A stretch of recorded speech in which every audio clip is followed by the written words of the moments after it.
Welcome back. AI in 2026 and some dangerous misconceptions. Part 1, the governance gap. Hi, I'm Richard Dawson. I'm a strategic counsel on AI governance adoption and SRA compliant capacity for law firm leaders. I'm a CPD certified strategic AI advisor with more than 25 years of experience of helping professional services businesses grow. I offer strategy, structure, and results.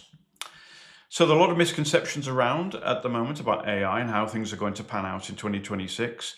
And these are derailing a lot of legal and professional services businesses.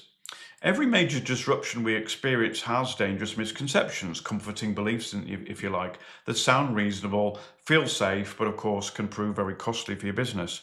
In the early 2000s, for example, it was that outsourcing would not affect professional services. In 2008, it was that digital marketing was just a fad. Both sounded very credible at the time, and many people accepted them as consensus, but of course, both were provably wrong. In 2026, AI has had its own set of dangerous misconceptions. And so today I want to cover the first three, and I call it the governance gap. So misconception number 1 is that prompting is the key AI skill that we all need. Well, of course, prompting still matters. It's very important. But I think it's going to become less important over time as the year progresses. And what will matter is knowing what correct looks like, which is a slightly different thing. And to be fair, prompting can help you with that as well. As AI tools start to do more automation, they start to do executing autonomous tasks. For example, already tools like Claude Code and Cowork that do that. Governance, supervision, and verification will actually matter more than anything else. Misconception number 2 is that waiting for regulatory clarity is safe. Well, actually, that's a rather risky thing to do.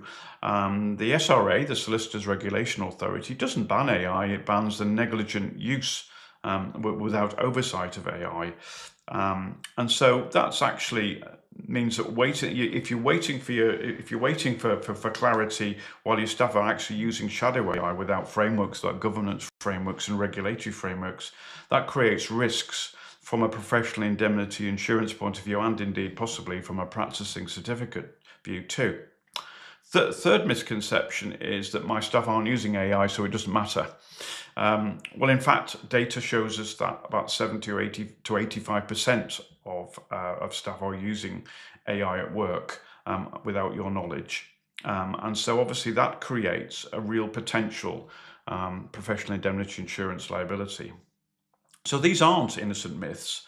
They're dangerous misconceptions that let you avoid difficult decisions.